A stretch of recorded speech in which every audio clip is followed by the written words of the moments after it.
Hi, I'm Janet Neal, or Janet McMeekin if you knew me before 1988, or actually Jan McMeekin if you knew me between 8th grade and college. You see, I've kind of reinvented myself a few times, and the truth is, I'm still reinventing myself. The difference is, back then, I used to reinvent myself because it's what I thought other people wanted. It was a way for me to fit in. I was very good at being a chameleon. And now I reinvent myself based on what I want and what I hear that I need. Let me share a story with you that illustrates how I got to this point. It started back when I was working for a large corporation.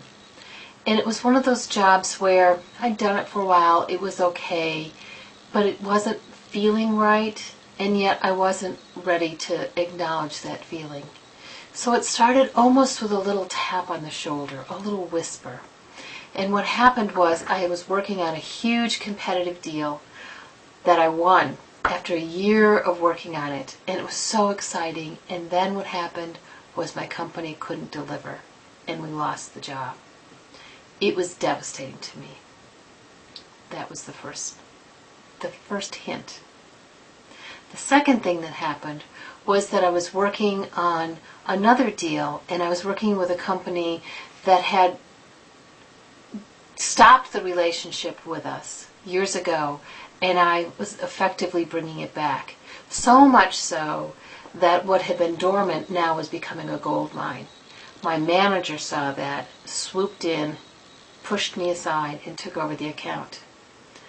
The slap across the face came when, in an email of recognition, which was kudos to my manager, the acknowledgement to me was merely in parentheses for assisting with the job. It was then that I learned that I had to listen to what was going on inside of me, and I left. There were other times when I learned how to listen to what was inside of me, and the next lesson came when I enrolled in coaching school. There we had to practice our coaching skills by working with other people, doing simulated exercises, and examining your feelings and emotions, something that was very foreign to me up until that point.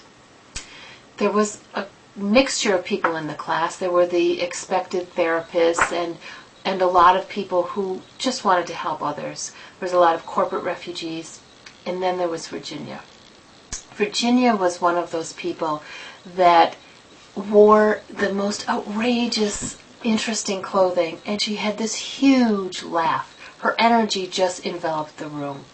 She was the type of person that would come into the room and take it over and not care if you didn't like her or not. I was totally enraptured with her. I didn't know how someone could be that way, and I wanted to learn from her.